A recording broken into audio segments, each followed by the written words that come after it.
Hello gamers, welcome back. Today I'm going to be talking about the somewhat recently released Call of Duty Black Ops 6, which, well, last time I talked about Call of Duty didn't exactly go well for me.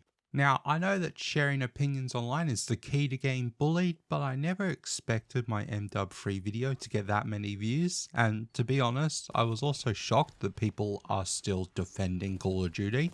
But that was because obviously I am very much disconnected and removed from the Call of Duty community. But that has all changed with the release of Black Ops 6. Somehow BO6 has got me and my friends playing COD for the first time in a very long time. And at least from what I have seen, it's not only me and my friends returning to Call of Duty. So I wanted to talk a bit and see if I can get down to why has gotten me in such a chokehold recently. And where better to start than the game mode that I first started playing, and it gave me the idea of making this video. That being the multiplayer, so let's do this how an early 2010s COD commentary would and just talk some shit. So obviously this part of the video is going to be unscripted, so I might say the same thing or stutter over my words a bit more than usual, but I'm still going to try not to do that.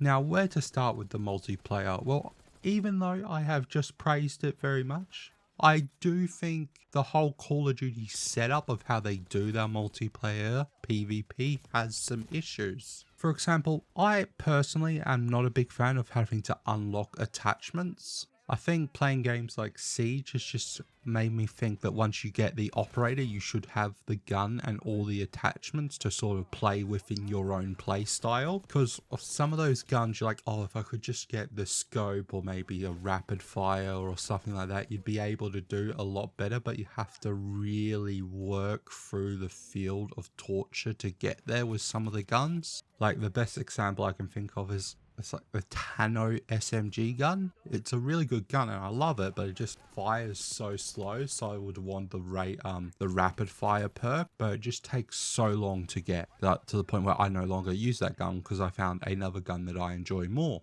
But anyways, that's just the weapons. Is there any other downsides about Black Ops 6 multiplayer? Well, one, it's not necessarily a downside. It's just something that I personally am not a massive fan of, but it is a Call of Duty multiplayer map sort of stable. It's always been there. That being the free-laned map design. I'm not a big fan of free-lane map designs, to be honest. This is probably once again the Siege player coming out of me, but I'm not a big fan of laned maps unless it's League of Legends, but that's kind of different.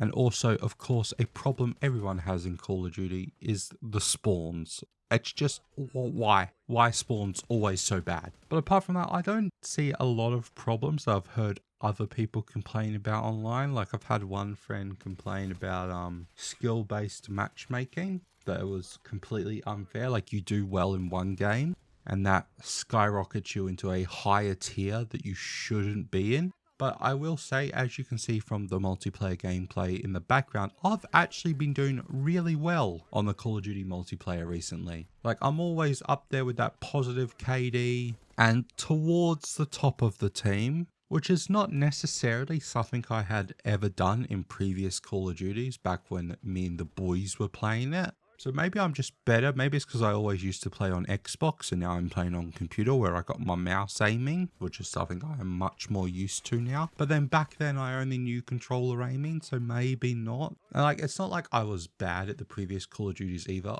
There was a competitive sort of website called Does Play or Dose Play in Australia, which I spent a lot of time on in like the Ghosts and Advanced Warfare days. And me and my little team, we got some wins. We won like 2 tournaments and I placed second in a solos tournament, which I was very proud of at the time. It meant absolutely nothing, but I was proud of it. So I'm not bad at the game. It's just this game seems very easy, but other people say it's not. But either way, I'm having fun. Even games where I'm getting absolutely shat on, like just playing the worst you've ever seen in your life, I'm still enjoying it, which is also very different to previous Call of Duties. If I was doing bad in Advanced Warfare, or you get a controller through the monitor at one point. Almost, I didn't actually do it, I think. I don't remember. But anyways, so yeah, that's been a brief look at the multiplayer. It's interesting, it's fun, it's enjoyable, which is something Call of Duty hasn't been for a very long time.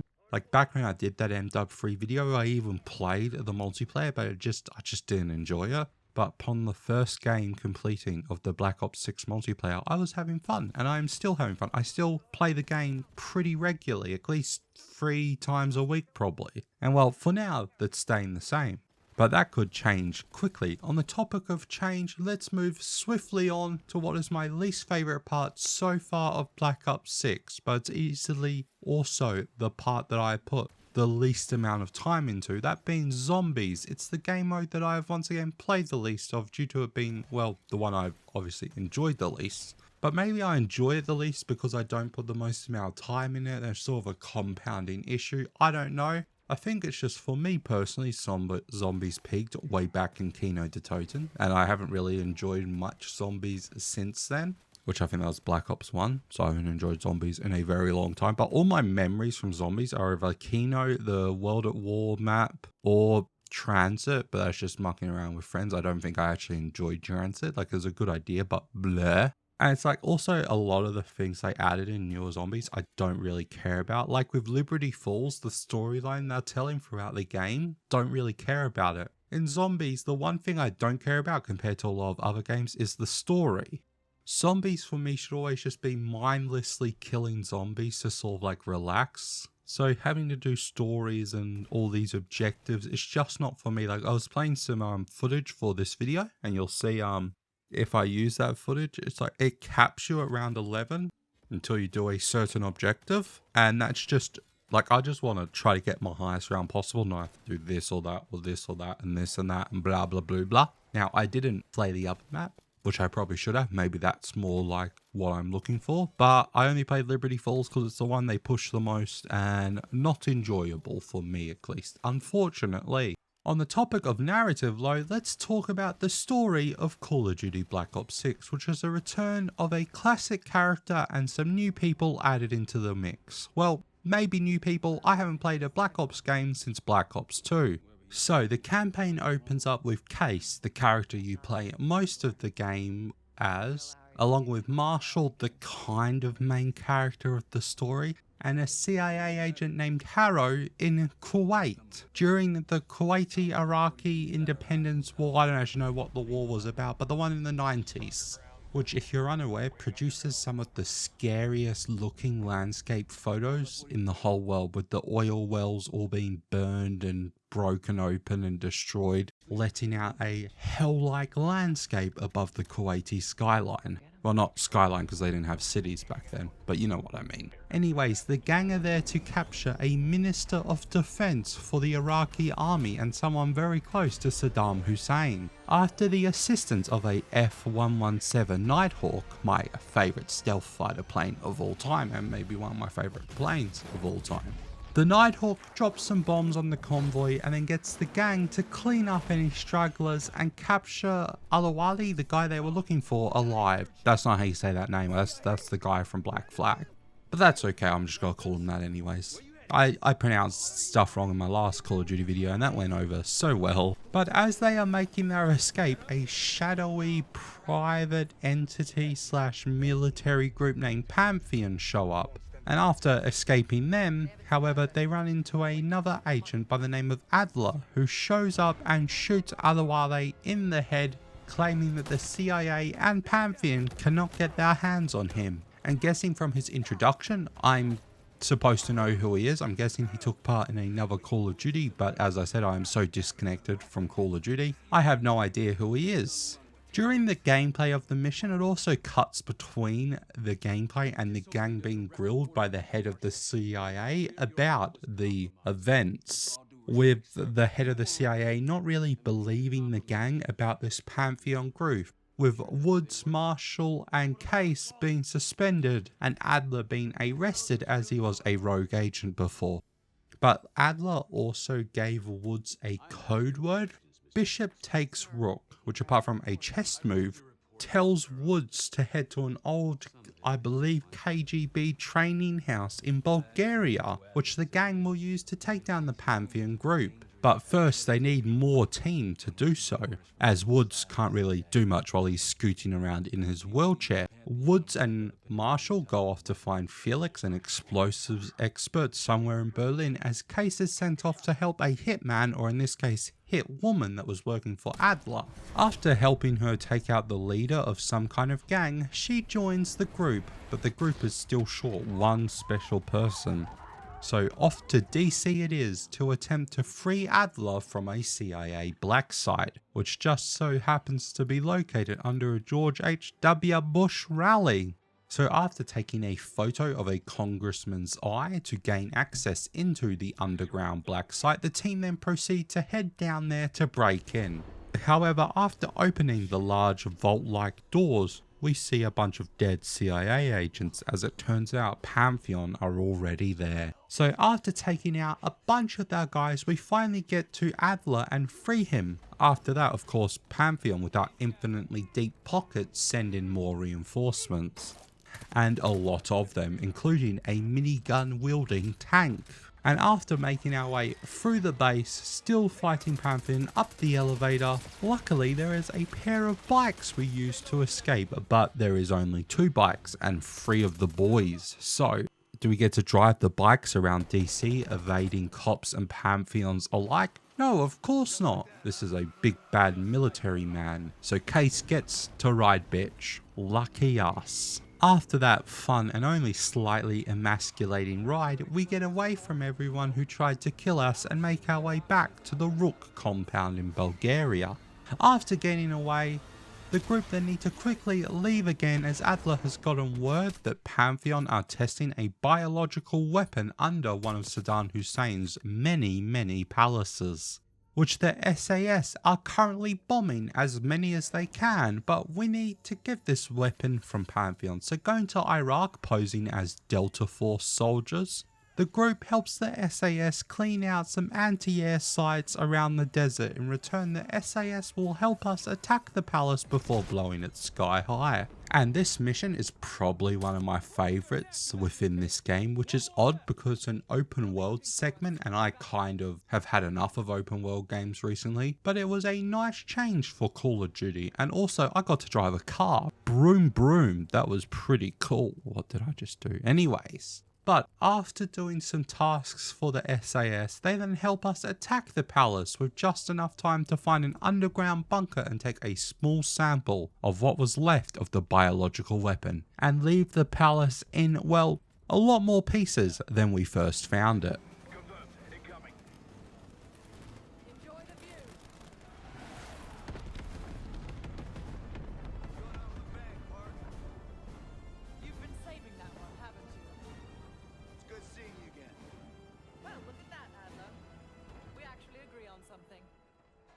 After taking a look at the biological weapon, referred to as the Cradle, the team are able to locate a research lab where they believe the Cradle was first made and tested.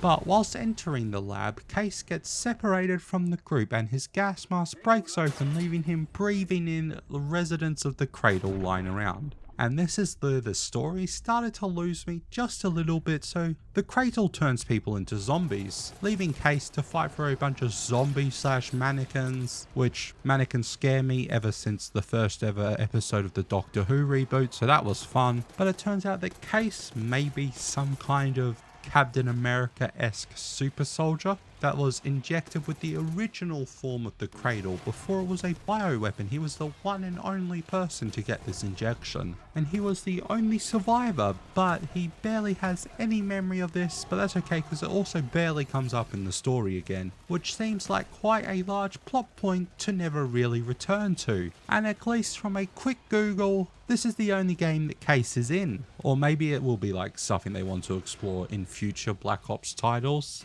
I just really hope it's not one of those plot lines that they never mention again.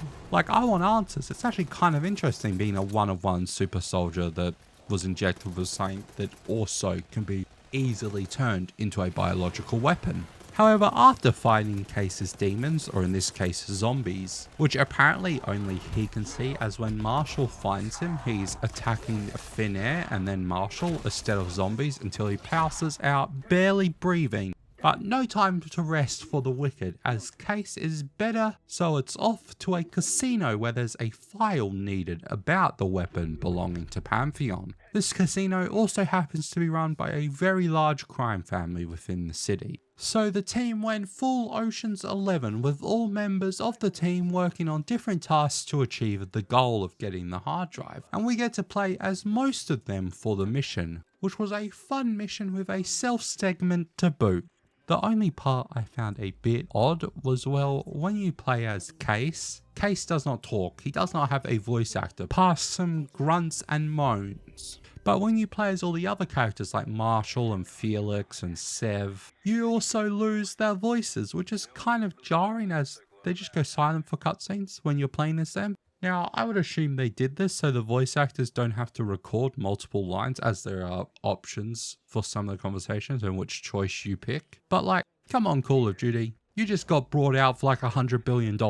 You can afford to pay some voice actors to record some more lines. And then if you say, no, we do it so you get to hear your own voice in the game. That maybe works for Case, but not characters we have already heard talk to us.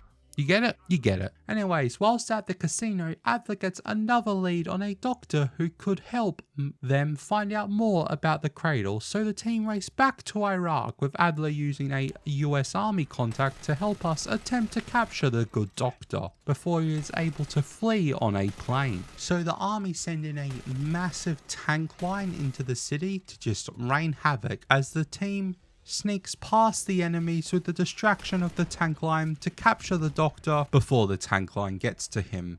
But however, after falling for a decoy plane and the tank's basically on the airport's doorstep, the group then steal an Iraqi tank to hightail it across the runway, blowing up the plane just before takeoff. Luckily the doctor survives, so they then torture the doctor to find out information about where the cradle is, just before the US tanks arrive. But they also find out during this interrogation that Jane Harrow, the CIA agent from the start of the game, is apparently a leader or high up official within Pantheon, and that the weapon is being stored at Vuklesko. Oh, that's not how you say that at all. I shouldn't even attempt. But anyways, an old Russian prison camp. So off to the camp it is, where Sev, the hitwoman, is sent undercover to sabotage a bunch of the base's defenses, which is a pretty fun multiple choice self-segment sort of thing. And doing all that before the gang arrives in a chopper to then make their way underground to find the weapon and Jane. After splitting up to find the weapon a bit quicker, Jane confronts Case, knowing about his history with the cradle. And this is the only other time that the cradle is deeply mentioned in any way, as Jane uses it as a distraction for long enough that Pantheon was able to get the weapon out. But the gang end up with Jane, taking her back to the Rook. Whilst at the Rook, Adler mixes together some magic truth drug that will separate parts of Jane's mind, the more hostile, aggressive Pantheon character, and then the more innocent, sort of childlike, because it bases itself off an event of her parents dying, that is much more friendly to especially Marshall. It is also discovered that they find a tracking device embedded into Jane's arm, which, I mean, of course, the leader of a massive government overthrowing spy agency paramilitary thing has a tracking device in their leader's arm. Like, have you guys not read a book before? But anyways, the team gets ready to repel the incoming Pantheon attack as Marshall starts to use the drug to manipulate Jane, which we get to play as Jane during a brain journey, which really scared me at the start as it looks exactly like the Kellogg brain chip mission from Fallout 4, and oh my god, luckily it's a lot more interactive than that and is almost nothing after that, but just the start of it was giving me PTSD flashbacks to Kellogg.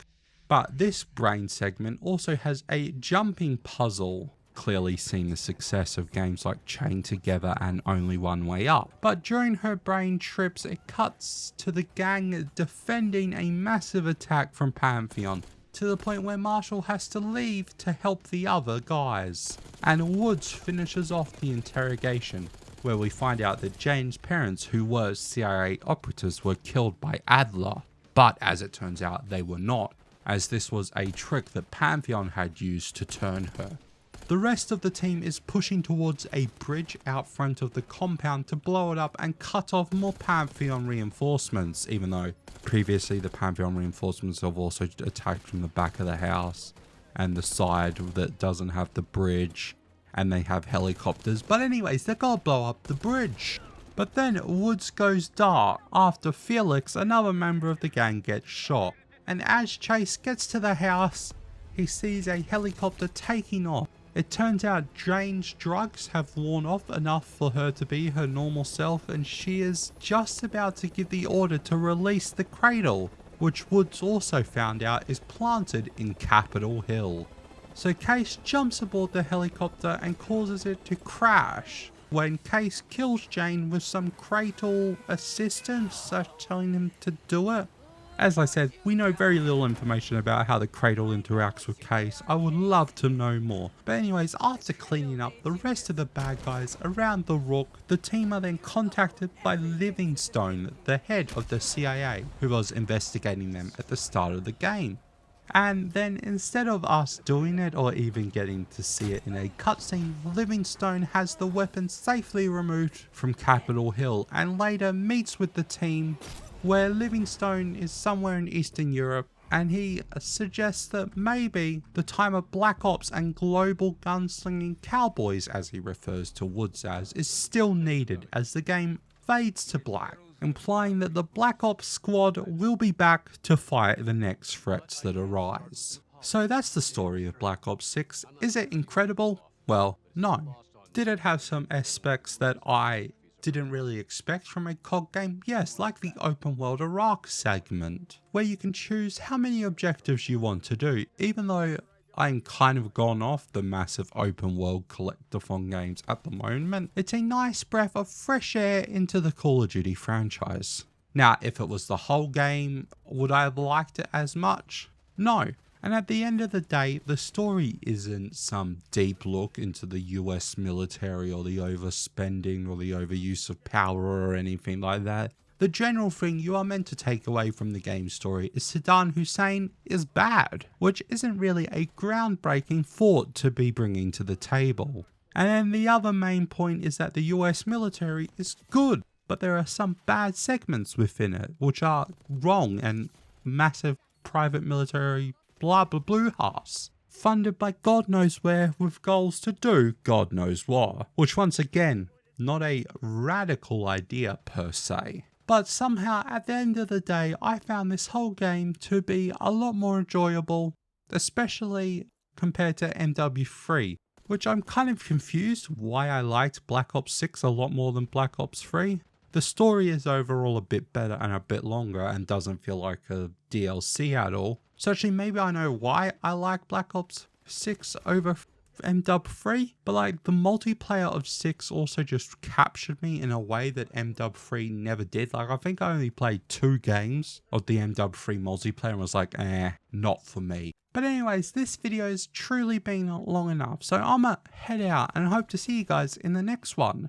But in order to see me in the next one, you guys would need to subscribe and also leave a like. Well, you wouldn't need to leave a like, but it'd be nice if you liked the video.